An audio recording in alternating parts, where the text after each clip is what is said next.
Good evening class. Study portal में आप सभी का स्वागत है। मेरा नाम है गौरव कंडारी और मैं हूं आपका साइंस का टीचर। ठीक है, तो इससे पहले हमने फिजिक्स का एक टॉपिक शुरू किया था और आज हम साइंस विषय के अंतर्गत केमिस्ट्री का एक टॉपिक शुरू करने जा रहे हैं। उससे पहले हमारे इस चैनल पर सभी तरह के एग्ज़ाम DSSB के KVS आपके सीटेट वगैरह सभी चीज़ की तैयारी होती है। साथ के साथ प्रिंटिंग नोट्स भी अवेलेबल कराए जाते हैं। तो अगर किसी को भी नोट्स वगैरह की ज़रूरत है तो वो इस नंबर पर आपको मैसेज कर सकते हैं या व्हाट्सअप कुछ भी आप कर सकते हैं। ठीक है, तो चलिए हम आज केमिस्ट्री का टॉपिक शुरू करने जा रहे हैं और जिसके अंतर्गत हम सबसे पहले शुरू करेंगे द्रव्य। द्रव्य या जिसको आप कहते हैं मैटर।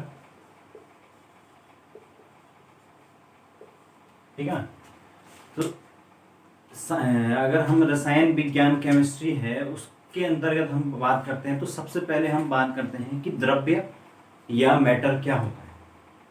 तो हमारे आसपास जितनी भी वस्तुएं जो कि एक स्थान घेरती हैं, जिनमें भार होता है यानी जिनका कुछ ना कुछ वेट होता है, जिनका अपना एक जड़त्व होता है, इनर्शिया होता है, वो सारी की सारी वस्तुएं क्या कहलाती हैं?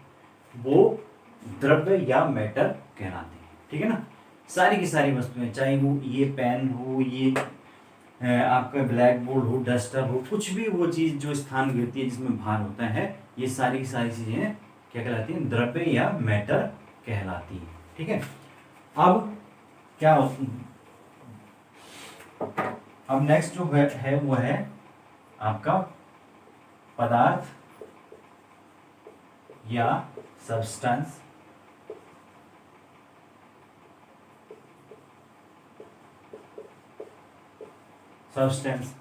तो भाई हमने द्रव्य की बात की और सब्सटेंस क्या है? तो सब्सटेंस क्या है? जो द्रव्य है या मैटर है उसके जो अलग अलग प्रकार हैं वो ही क्या कहलाते हैं? सब्सटेंस या पदार्थ कहलाते हैं। कैसे? अंतर क्या होता है कि भाई इसमें जो सब्सटेंस होता है उसमें जितने भी उसके संघटक कण होते हैं या कंस्टिट्यूएंट पार्टिकल्स होते हैं वो सब एक ही प्रकार के होते हैं। ठीक है ना, जैसे कि अगर मैं एग्जांपल की बात करूं तो इसमें क्या क्या होता है? जैसे लकड़ी हो गया, मोम हो गया, है ना, इसी प्रकार आपके पेन हो गया, ऑक्सीजन हो गया, कागज हो गया, कोयला हो गया। कहने का मतलब है कि ये जो जितने भी पदार्थ हैं वो क्या होंगे? उनके जितने भी एक पदार्थ का जो एक जैसा संगठन होगा पूरा, ऐसा नहीं होगा कि आधा कुछ और है आधा कुछ और है। तो इस प्रकार के जितने भी जो मैटर हैं, द्रव्य हैं, वो क्या कहलाएंगे? सब्सटेंस या पदार्थ कहलाते हैं। हमारे आसपास बहुत सारे पदार्थ हम देखते हैं। ठीक है ना, तो जैसे कि आप जो डेली यूज में आप दूध पीते हैं वो भी एक क्या है? पदार्थ ही है। ठीक है ना, तो ये है आपका तत्व तथा पदार्थ। ठीक है, अब ये जो पदार्थ है इसी के आसपास रसायन विज्ञान पूरी तरीके से इसी पर डिपेंड होता है। आप सब जानते हैं जो पदार्थ है उनका अगर हम वो करें क्लासिफिकेशन तो कैसे होता है जरा देखते हैं। पदार्थों का अगर हम वर्गीकरण करें या क्लासिफिकेशन, ठीक है, तो जो क्लासिफिकेशन है वो अगर हम करें पदार्थों का तो ये दो प्रकार से होते हैं। एक तो होता है किस भौतिक आधार पर, भौतिक आधार पर या in the physical basis and दूसरा रासायनिक आधार पर। ठीक है, रासायनिक आधार पर यानी कि दो प्रकार से डिवीजन होगा। एक तो होगा भौतिक आधार पर और दूसरा रासायनिक आधार पर, in the basis of physical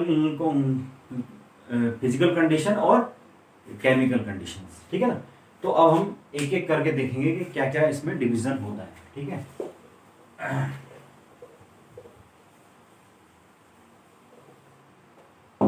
तो सबसे पहले देखते हैं पदार्थों का वर्गीकरण किसके बेस पे, आपका भौतिक अवस्था के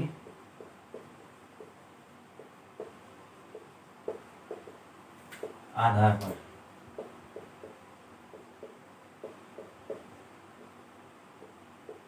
तो भौतिक अवस्था के आधार पर पदार्थों को मुख्यतः 3 भागों में डिवाइड किया गया। 3 भाग जो आप बचपन से ही आपने कई बार सुना होगा और हम नॉर्मली हम पढ़ते आए हैं। वो 3 भाग कौन कौन से हैं? ठोस, द्रव और गैस, है ना। सॉलिड, लिक्विड और गैस, ये 3 जो भाग हैं उसमें डिवाइड किया गया है किसी पदार्थ को मुख्य रूप से, ठीक है ना। तो इन तीनों की क्या विशेषता है और क्या इनमें अंतर है, हम एक एक करके देखते हैं, ठीक है ना, तब हमें ये क्लियर हो पाएगा, ठीक है। तो सबसे पहले अगर हम बात करें ठोसों की, ठोस या सॉलिड, तो जो ठोस होते हैं वो कौन होते हैं?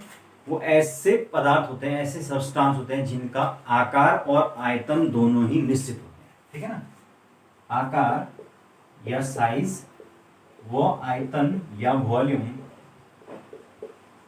दोनों ही क्या होंगे? फिक्स होंगे। दोनों आकार व आयतन दोनों निश्चित होंगे, ठीक है।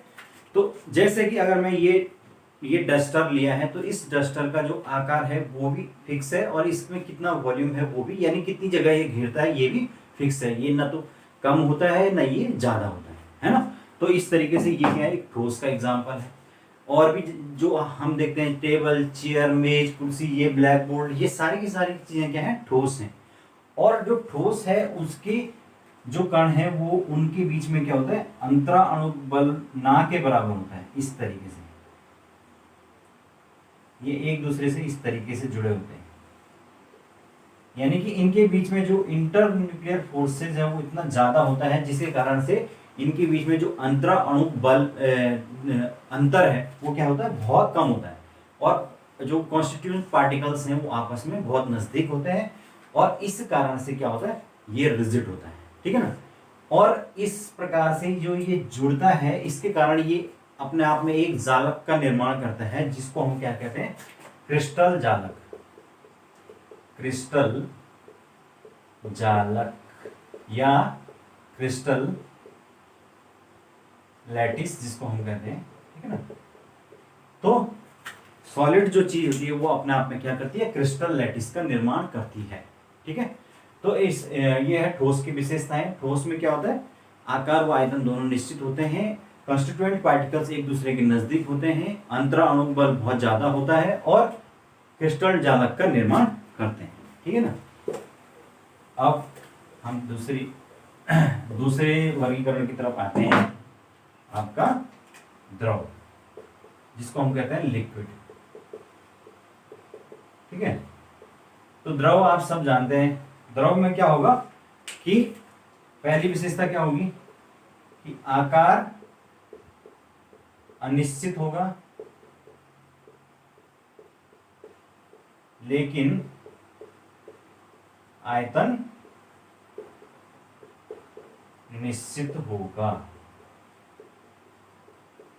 जैसे कि पानी हो गया, ठीक है ना, जैसे कि कोई शराब हो गई, जैसे कि दूध हो गया, ये सारी की सारी चीजें क्या होगी? इनके आयतन तो निश्चित है। आयतन का मतलब कि अगर 1 लीटर है तो 1 लीटर ही रहेगा, अगर 2 लीटर है तो 2 लीटर रहेगा, लेकिन आकार अनिश्चित होता है। जिस भी बर्तन में इसको डाला जाता है ये उसी के आकार को ग्रहण कर लेता है, यानी कि इसका जो आकार है वो निश्चित नहीं होता है जबकि आयतन निश्चित होता है।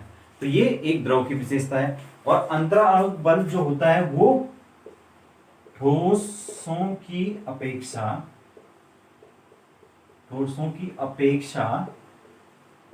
कम होता है,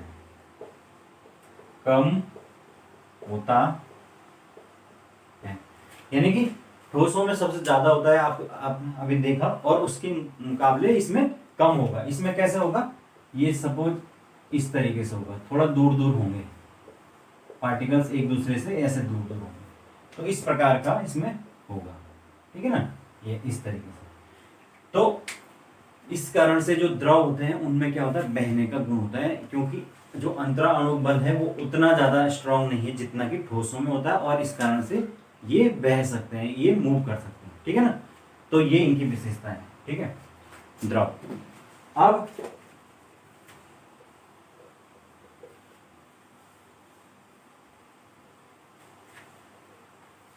तीसरी जो चीज है वो है गैस, या तो गैस ही कहेंगे।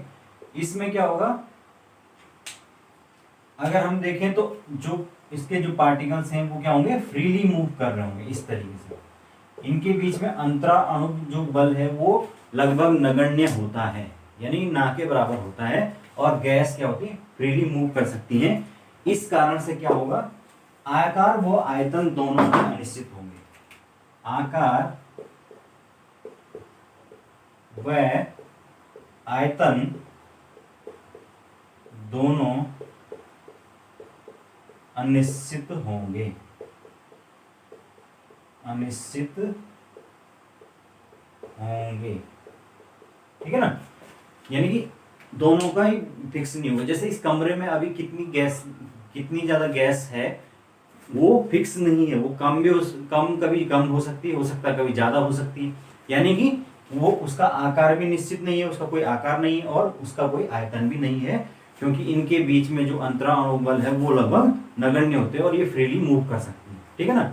इसीलिए जो गैस है वो उसको जब हमें स्टोर करना होता है, जैसे कि सिलेंडरों में जब गैस भरी जाती है तो उसको क्या किया जाता है, संपीड़ित किया जाता है, प्रेशराइज करके उसको कूल डाउन किया जाता है ताकि वो सिलेंडरों में भरी जा सके, ठीक है ना।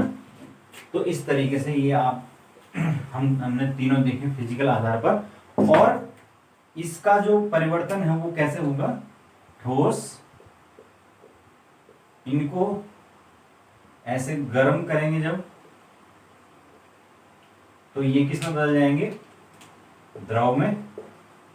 अगेन गर्म करेंगे तो ये किस में बदल जाएंगे, गैस।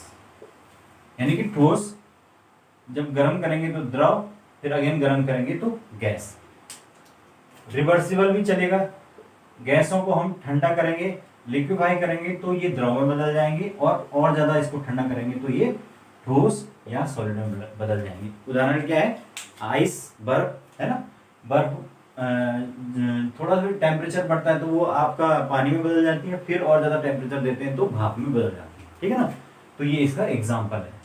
तो इस तरीके से भौतिक आधार पर जो है वो तीन मुख्य अवस्थाएं बताई गई हैं किसकी, पदार्थ की। लेकिन उसके अलावा भी दो और अवस्थाएं हैं, वो इतनी इंपॉर्टेंट नहीं है लेकिन कई बार पूछ ली जाती हैं, ठीक है। तो वो दो अवस्थाएं और कौन कौन सी हैं, एक तो है प्लाज्मा, जो पांचवी अवस्था है वो है प्लाज्मा, और जो छठवीं अवस्था है उसको कहते हैं बोस आइंस्टाइन कंडेंसेट, ठीक है। तो पांचवी अवस्था है प्लाज्मा और छठी है बोस आइंस्टाइन कंडेंसेट, ठीक है। तो प्लाज्मा स्टेट ये कहां पाई जाती है, ये आपने देखा होगा कि कई बार आपने सुना होगा कि अर्थ की क्रस्ट में जो है वो बहुत सारे हमारे पदार्थ हैं जो कि पिघली अवस्था मॉल्टन स्टेट में पाई जाती है। तो वो जो पिघली हुई अवस्था में जो पदार्थ पाया जाता है, तमाम लावा और बहुत सारी चीजें, वो सब क्या है, प्लाज्मा अवस्था कहलाती है, ठीक है ना। और उसी प्रकार बोस आइंस्टाइन कंडेंसेट का अर्थ होता है कि ये अत्यंत बहुत ज्यादा जो लोअर टेम्परेचर है उस पर पदार्थ इसमें पाया जाता है, बोस आइंस्टाइन कंडेंसेट। खैर ये सब चीजें आपके काम की नहीं है, क्योंकि काम की इसलिए नहीं है क्योंकि हम क्या करेंगे, साइंस को केवल उस लेवल पर जानेंगे जहां पर वो प्रतियोगी परीक्षाओं के अंतर्गत पूछा जाता है। वरना जो 6 से लेकर 12 तक हम देखते हैं तो साइंस तो बहुत विशाल है, और अगर हम एकेडमिक स्तर पर देखें तो हम उसमें बहुत सारे डेरिवेशन करते हैं, थ्योरम्स करते हैं, उनके बेसिस पे क्वेश्चन करते हैं, लेकिन वो सब चीज़ें कॉम्पिटिटिव एग्जाम के पॉइंट ऑफ व्यू से इंपॉर्टेंट नहीं होती हैं। यहाँ पर जो चीजें इंपॉर्टेंट होती हैं वो होती है फैक्ट्स जो उसके अंदर होते हैं और वही एग्जाम में पूछे जाते हैं, ठीक है ना। तो हम उन्हीं को यहाँ पर पढ़ते हैं, ठीक है ना। तो इसलिए यहाँ पर इसीलिए इसको बोला जाता है कि ये जनरल साइंस है, सामान्य विज्ञान है, न कि एकेडमिक साइंस है, ठीक है ना। तो इसलिए परेशान होने की जरूरत नहीं है। अगर किसी को सब्जेक्टिव जिसका साइंस नहीं रहा है तो उनके लिए थोड़ा मुश्किल होता है, लेकिन आपको केवल तथ्यों पर बात करनी है। ओके, तो चलिए आगे चलते हैं।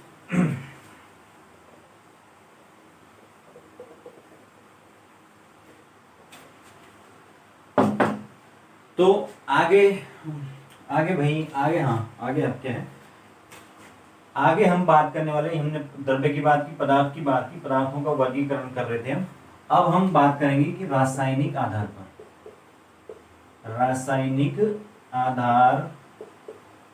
पर वर्गीकरण। तो रासायनिक आधार पर जो वर्गीकरण होगा वो 3 प्रकार से होगा।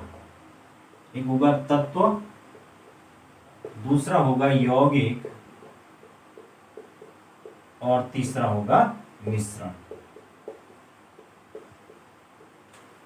जो तत्व है उसको हम कहते हैं एलिमेंट, यौगिक को हम कहेंगे कंपाउंड और तीसरा कहेंगे हम मिक्सचर। तत्व, यौगिक और मिश्रण, ये 3 प्रकार से हम क्या करते हैं, रासायनिक रूप से क्या करते हैं, डिवाइड करते हैं। और ये काफी इंपॉर्टेंट है, इसलिए इनको अलग अलग ही हम एक एक करके देखेंगे, ठीक है। तो एक एक करके देख लेते हैं। सबसे पहले हम बात कर लेंगे तत्व की। तत्व या एलिमेंट। तो तत्व क्या होता है? तत्व, एलिमेंट वो ऐसा पदार्थ है जो एक ही प्रकार के संघटक परमाणुओं या मॉलिक्यूल से मिलकर बना हुआ है, ठीक है ना। तो ये इसकी विशेषता क्या है, एक ही प्रकार के संघटक कणों या परमाणु या मॉलिक्यूल्स से मिलकर बने।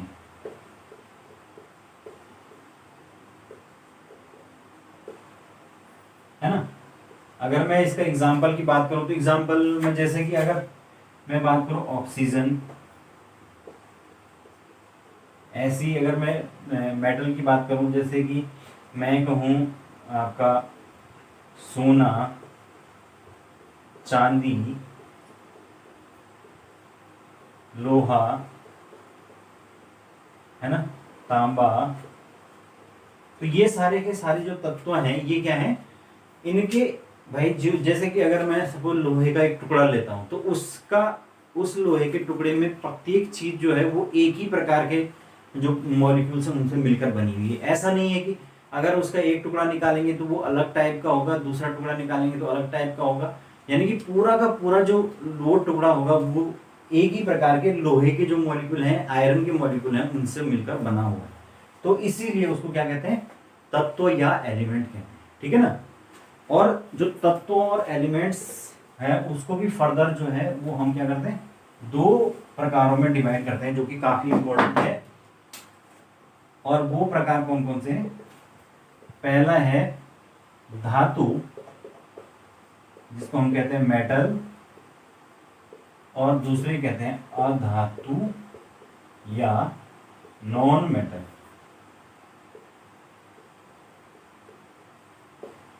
ठीक है।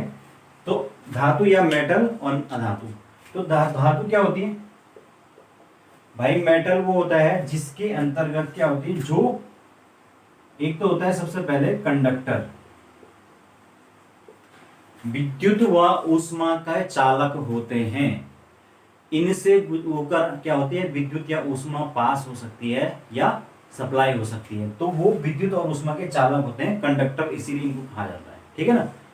और इसके एग्जाम्पल के तौर पे हम क्या लेते हैं, जैसे एल्यूमिनियम हो गया, सोना हो गया, चांदी हो गया, लोहा हो गया, ये सब चीजें, ठीक है। दूसरे होते हैं अधातु।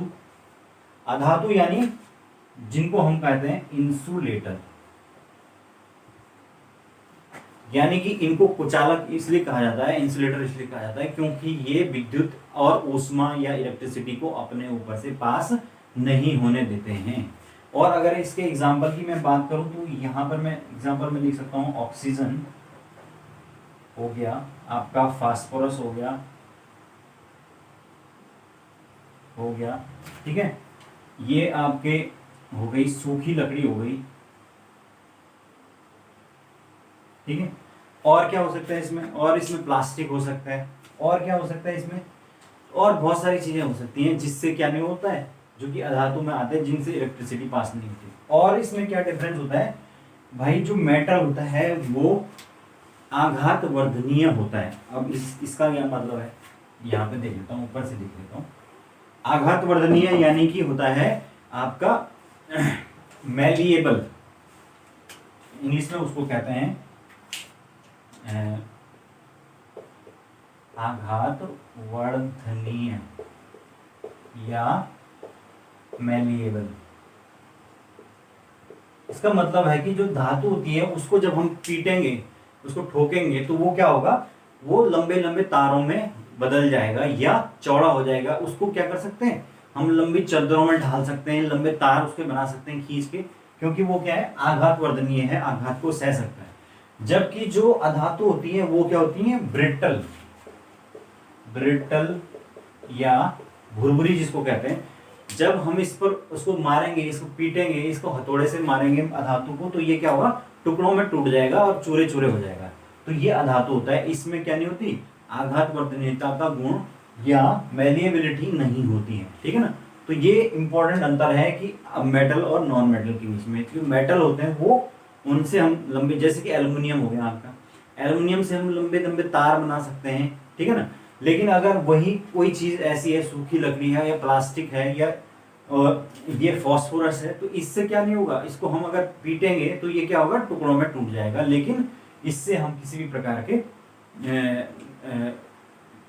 पॉसिबल नहीं है, निर्माण का पॉसिबल नहीं है, ठीक है ना। उसके अलावा एक और अंतर इसमें इंपॉर्टेंट होता है कि जो मेटल्स होती हैं उसमें क्या होती है, एक विशेष प्रकार की चमक होती है, जिसको हम क्या कहते हैं, धात्विक चमक या मेटेलिक जो है इन्फ्लुएंस कहते हैं उसको, ठीक है, इन्फ्लेम। जबकि अधातुओं में इस प्रकार की कोई भी चमक नहीं होती है, ठीक है। तो इस प्रकार से ये तत्व हैं वो दो प्रकार से डिवाइड है, धातु और अधातु, और इसके आधार पर मैंने इनके बीच में अंतर आपको बता दिए, ठीक है। तो आगे चलते हैं। तो हम क्या पढ़ रहे थे, हाँ हम तत्व पढ़ रहे थे, और तत्व के अंदर हमने पढ़ा धातुएं और अधातुएं। नाउ हमने वर्गीकरण यहाँ पर ठोस द्रव गैस पढ़ लिया। अब हम यौगिक की बात करेंगे। यौगिक या कंपाउंड।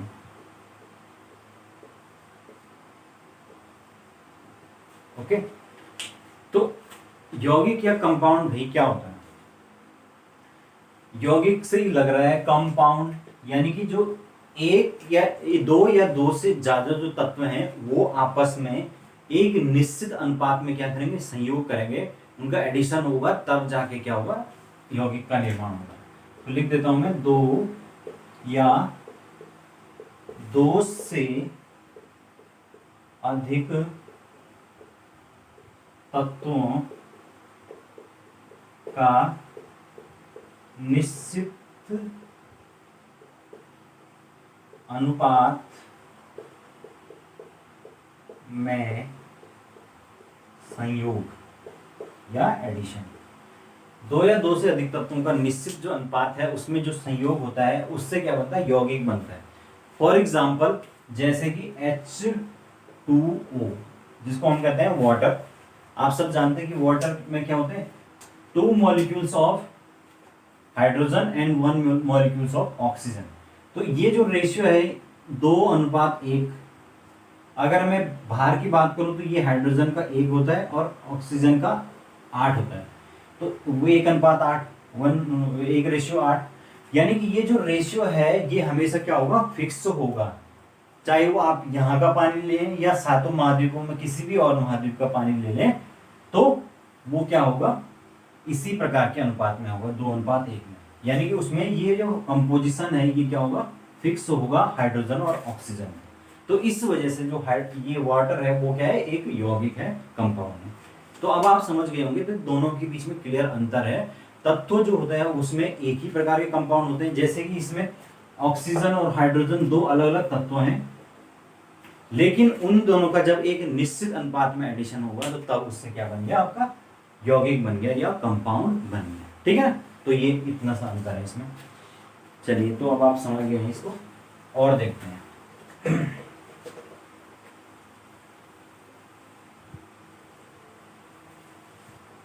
ठीक है, तो यहां तक हो गया। अब हम नेक्स्ट जो चीज देखेंगे वो है मिश्रण। मिश्रण या मिक्सचर, है ना। तो मिश्रण या मिक्सचर का क्या मतलब होता है कि दो या दो से अधिक जो तत्व हैं उनको किसी भी अनुपात में अगर हम मिला दें, ऐसे ही उठा के रैंडमली उठा के मिला दें, तो वो क्या बन जाएगा, मिश्रण या मिक्सचर बन जाएगा। ठीक है ना, किसी भी अनुपात में, कोई भी अनुपात नहीं लिया जाएगा, बस इसमें मिला दिया जाएगा और वो क्या बन जाएगा, मिश्रण बन जाएगा। और ये भी दो प्रकार के होते हैं, एक तो होता है पहला समांगी, समांगी, और दूसरा होता है विषमांगी। अगर मैं इंग्लिश की बात करूं तो ये होता है होमोजीनियस और ये होता है हेटेरोजीनियस। हेटेरोजीनियस यानी कि दो प्रकार से डिवाइड होगा, होमोजीनियस और हेटेरोजीनियस। क्या होता है, सबसे पहले हम देखेंगे कि समांगी मिश्रण क्या होता है। भाई समांगी, होमो का मतलब ही लग रहा है कि एक समान, यानी कि ऐसा मिश्रण जो आपस में जिसके संघटक कण एक समान हो गए, एक समान हैं, इस प्रकार से वो एक दूसरे में मिश्रित हो गए हैं कि वो सारे के सारे संघटक कण एक समान होते हैं। अब इसको एग्जांपल से समझ लेते हैं, जैसे कि अगर मैं एक चम्मच चीनी को क्या घोलूं, पानी में घोलूं, या नमक को पानी में घोलूं, तो ये क्या है, मैंने कोई अनुपात तो नहीं लिया, ये क्या बनाया, मिश्रण बनाया, किसी भी अनुपात में उसको मिला दिया, कितना भी मिला दिया। लेकिन एक बार वो मिक्स हो गया तो क्या होगा, पूरा का पूरा पानी, जितना भी गिलास होगा या बोतल होगा, वो सब सारा का सारा क्या होगा, एक प्रकार, एक समान रूप से क्या होगा, उतना ही नमकीन होगा या उतना ही मीठा होगा। समझ गए, क्योंकि वो उसमें घुल चुका है ना, तो वो होमोजीनियस है। जबकि अगर मैं विषमांगी या हेटेरोजीनियस की बात करूं, तो अगर मैं लूं किसमें, इसमें एग्जांपल के तौर पे मैं लेता हूं बालू और चूना, है ना। अगर मैं बालू और चूने को मिक्स कर दूं तो क्या होगा, वो उसको मैं किसी भी अनुपात में मिला दूंगा, लेकिन वो एक दूसरे से कभी भी मिक्स नहीं होंगे। तो विषमांगी यानी कि हेटेरोजीनियस में ऐसा मिक्सर बनता है जो कि एक दूसरे से कभी भी मिश्रित नहीं होता है। जैसे कि अगर मैं नमक मिला दूं रेत में, तो वो क्या होगा, कभी भी मिश्रित नहीं होगा और उनको आप आसानी से पृथक कर सकते हैं। ठीक है ना, तो ये मिश्रण की विशेषता है। ठीक है, दो प्रकार के होते हैं, होमोजीनियस और हेटेरोजीनियस। ठीक है, तो अब समझ गए आप। तो इस तरीके से ये रासायनिक या केमिकली जो है वो हमने डिवीजन देखा कि किस किस प्रकार से होता है, तत्व, यौगिक और मिश्रण। ठीक है ना। अब लास्ट में इसमें है मिश्रणों को अलग अलग करने की विधि। अब जो मिश्रण है उनको, उनका अगर सेपरेट करना है तो उसके लिए भी कई प्रकार की जो विधियां हैं वो इस्तेमाल होती हैं। ठीक है ना, तो देखते हैं, ये इतना इंपॉर्टेंट तो नहीं है लेकिन फिर भी देख लेते हैं। मिश्रणों को अलग अलग करने की विधि। ठीक है, तो अलग अलग करने की जो विधि है मिश्रणों की, उसमें सबसे पहला जो होता है वो होता है आसवन। ठीक है, देख लेते हैं आगे। ठीक है, तो आसवन जिसको हम कहते हैं डिस्टिलेशन। डिस्टिलेशन ऐसे किन्हीं भी दो द्रव्यों को जिनके की जो क्वथनांक है यानी कि बॉइलिंग पॉइंट है उनके बीच में काफी डिफरेंस होता है, उनको अलग करने के लिए जो है वो आसवन विधि का प्रयोग किया जाता है। क्वथनांकों के बीच पर्याप्त अंतर।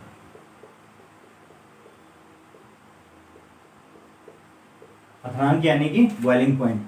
तो अगर बॉइलिंग जो पॉइंट्स हैं उनके बीच में पर्याप्त अंतर हो तो उनको अलग किया जाता है आसवन विधि या डिस्टिलेशन से। तो कैसे भाई, सपोज दो द्रव हैं वो एक दूसरे में मिक्स हैं और एक का जो है वो 50 डिग्री सेल्सियस पे, दूसरा का 70 डिग्री सेल्सियस पे। तो क्या करेंगे हम, एक साथ उनको क्या करेंगे, गर्म करेंगे और उस तापमान तक जहां पर कि पहला वाला जो द्रव्य है वो बॉयल होने लगेगा, वो अलग हो जाएगा, वो वाष्प में परिवर्तित होगा, उसको दूसरे एक नली के द्वारा दूसरे बर्तन में ट्रांसफर हो जाएगा और वहां पे क्या करेंगे, उसका पुनः संघनन होगा या कंडेंसेशन होगा और उसको दूसरे बर्तन में प्राप्त कर लिया जाएगा। ठीक है ना। तो इस तरीके से आसवन या डिस्टिलेशन हो जाएगा और हमें दूसरे बर्तन में वो शुद्ध रूप से वो द्रव्य प्राप्त होगा। ठीक है। अब तो इसलिए ये जो विधि है ये इस्तेमाल होती है अलग अलग चीजों में, जो ऐसे द्रव्य होते हैं जिनकी क्वथनांकों के बीच में अंतर होता है। अब नेक्स्ट जो दूसरी विधि आती है वो है क्रिस्टलन। क्रिस्टलन या क्रिस्टलाइजेशन। ठीक है। तो ये जो विधि है ये अशुद्ध ठोसों को पृथक करने के लिए होता है। यानी कि कोई सॉलिड है लेकिन वो क्या है, अशुद्ध है, इम्प्योर है, तो उसको क्या करते हैं, उसमें हम एक विशेष प्रकार का विलायक या सॉल्वेंट मिलाते हैं और उसके बाद क्या करते हैं, उसको गर्म करते हैं। जब वो गर्म होता है तो उसके बाद क्या होता है, उसमें जो जितनी भी वो अशुद्धियां होती है इस सॉलिड के अंदर वो उस सॉल्वेंट में घुल जाती हैं और जो शुद्ध इसमें ठोस होता है वो अलग से दूसरे बर्तन में प्राप्त होता है और उसका क्या बनते हैं, वहां पर छोटे छोटे क्रिस्टल बन जाते हैं। यानी कि जो शुद्ध ठोस है वो क्रिस्टल की फॉर्म में हमें मिलता है और अशुद्धियां जो है उस सॉल्वेंट के अंदर घुल जाती हैं और उनको अलग कर लिया जाता है। तो इस प्रकार से अशुद्ध जो ठोस है उनको अलग करने के लिए इस विधि का इस्तेमाल होता है। ठीक है ना। तो ये उसके बाद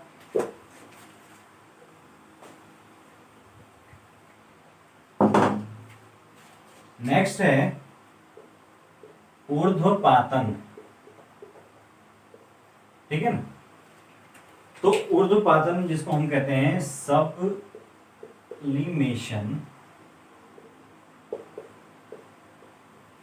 ऊर्ध्वपातन या सब्लिमेशन। तो ऊर्ध्वपातन आपने सुना होगा कि कुछ ठोस ऐसे भी होते हैं जो कि क्या करते हैं, सीधे सीधे ठोस से द्रव में नहीं आते हैं बल्कि ठोस से सीधा के सीधा गैस की अवस्था में परिवर्तित हो जाते हैं। जैसे कि आपने नेफ्थलीन जिसको आप कपूर कहते हैं आम भाषा में, तो वो क्या होता है, सीधे ठोस अवस्था से गैस अवस्था में परिवर्तित हो जाता है।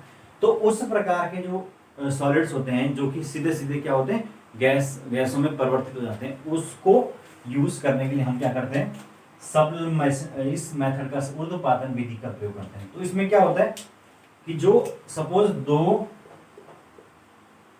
दो ठोस जिनमें एक ऊर्ध्वपातज हो, ऊर्ध्वपातज यानी कि सब्लिमेट, यानी कि एक सपोज दो ऐसे सॉलिड हैं जिसमें एक तो ऐसा है कि जो क्या है, सब्लिमेट है, यानी कि वो क्या हो सकता है, ठोस से सीधा गैस में बदल सकता है, लेकिन दूसरा नहीं है। तो ऐसे दो ठोसों को हम क्या कर सकते हैं, इस विधि से पृथक कर सकते हैं। क्यों? क्योंकि जब हम गर्म करेंगे तो क्या होगा, जो उसमें ऐसा ठोस होगा जो सीधे ठोस से गैस में बदल रहा है, तो वो क्या होगा, सीधे गैस के रूप में अलग से निकल जाएगा और उस गैस को हम क्या कहते हैं, एक नली या पाइप की सहायता से दूसरे बर्तन में प्राप्त कर लेंगे। जबकि जो दूसरा वाला ठोस है वो तो क्या होगा, वो पहले ठोस से द्रव में बदलेगा, फिर द्रव से गैस में बदलेगा, तो इसीलिए वो उसी बर्तन में रह जाएगा और उसको फिर हम अलग कर लेंगे। यानी इस विधि से हम क्या कर सकते हैं, उसको सेपरेट कर सकते हैं, है ना। तो इस तरीके से ये ऊर्ध्वपातन या सब्लिमेशन कहते हैं। और ऐसे पदार्थ जो कि सीधे ठोस से गैस अवस्था में परिवर्तित होते हैं उनको ऊर्ध्वपातज या सब्लिमेट कहा जाता है, ठीक है ना। उसमें आपका कपूर या नैफ्थलीन आपका उसका एग्जाम्पल है। ओके, तो ये है।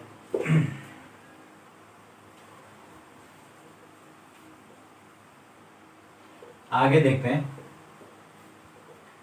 तो इसमें इतनी, वैसे तो इंपॉर्टेंट विधियां यही हैं, लेकिन इसके अलावा भी एक और विधि है जिसको हम कहते हैं प्रभाजी आसवन, जिसको हम कहते हैं स्टीम डिस्टिलेशन। एक तो होता है डिस्टिलेशन और दूसरा होता है स्टीम डिस्टिलेशन, ठीक है ना। प्रभाजी आसवन या स्टीम डिस्टिलेशन, स्टीम नहीं sorry fractional distillation, fractional distillation. तो ये आसवन और इसमें क्या अंतर है भाई, ये ऐसे द्रवों को अलग करने के लिए प्रयोग होगा जिनके क्वथनांकों या बॉइलिंग पॉइंट्स के बीच बहुत कम अंतर होगा, बहुत कम अंतर होगा। जितने भी हमारे जो द्रव्य जमीन के अंदर से निकाले जाते हैं, पेट्रोल, डीजल, ये सब इसी विधि से फ्रैक्शनल डिस्टिलेशन से अलग किए जाते हैं, पृथक किए जाते हैं। क्यों? क्योंकि इनके जो बॉइलिंग पॉइंट्स हैं उनमें अंतर बहुत ही कम है, समझ रहे हो आप। यानी कि अगर सपोज इनमें दो चीजें अगर मिक्स हैं और पहला 50 डिग्री सेल्सियस पे उबल रहा है, दूसरा 52 या 55 पे उबल रहा है, तो आप अगर एक को गर्म करेंगे तो उसके साथ साथ दूसरा भी क्या होने लग जाएगा, वाष्पित अवस्था में आने लग जाएंगे। तो इस तरीके से आप दोनों को सेपरेट नहीं कर सकते हैं। तो इस प्रकार प्रभाजी आसवन जो विधि है उसमें विशेष उपकरणों की सहायता से इस प्रकार के जो द्रव्य हो जिनके की क्या होता है बहुत ज्यादा अंतर नहीं है बॉइलिंग पॉइंट में, उनको पृथक या अलग किया जाता है, ठीक है ना। तो इस तरीके से ये प्रभाजी आसवन है। तो ये सारी विधियां इसमें हो चुकी हैं, ठीक है। तो इस तरीके से हमने अब देख लिया कि मिश्रण जो है वो किन किन विधियों से किया जाता है। तो आज के लिए हमने क्या क्या पढ़ा, द्रव्य यानी कि मैटर। मैंने बताया आपको कि मैटर क्या होता है कि हमारे आसपास जितनी भी चीजें हैं, जितनी भी वस्तुएं जो स्थान गिरती हैं, जिनमें भार होता है, वो सबके सब मैटर है। उसके बाद पदार्थ भी क्या होते हैं, पदार्थ या सबस्टांस मैटर के ही भाग होते हैं, लेकिन उनका अपना एक फिक्स संगठन होता है, ठीक है। उसके बाद पदार्थों को हमने वर्गीकृत किया, सब्सटेंसों को अलग अलग प्रकार से, भौतिक प्रकार से किया और रासायनिक रूप से किया। तो भौतिक रूप से जब हमने उनको डिवाइड किया तो ठोस, द्रव, गैस में डिवाइड किया। उसके अलावा चौथी जो और पांचवी अवस्था मैंने आपको बताया कि प्लाज्मा अवस्था और बोस आइंस्टीन कंडेंसेट। उसके अलावा फिर आगे मैंने बताया आपको कि रासायनिक रूप से क्या होते हैं, तत्व होते हैं एलिमेंट्स, दूसरा होते हैं आपके यौगिक या कंपाउंड, और तीसरे होते हैं आपके मिश्रण या मिक्सचर होते हैं, ठीक है। तो मिश्रण के भी फिर मैंने दो प्रकार आपको बताया कि होमोजीनियस और हेटेरोजीनियस, समांगी और विषमांगी। और फाइनली जो मिश्रण है उनके अलग अलग करने की विधियां होती हैं। कौन सी, क्रिस्टलन होता है, आसवन या डिस्टिलेशन होता है, स्टीम फ्रैक्शनल डिस्टिलेशन होता है, और ऊर्ध्वपातज या सब्लिमेशन होता है। तो इस तरीके से ये पहला चैप्टर आपका समाप्त होता है। काफी इंपॉर्टेंट चैप्टर है। आई होप आप लोगों को समझ आया होगा। चलिए, थैंक यू क्लास।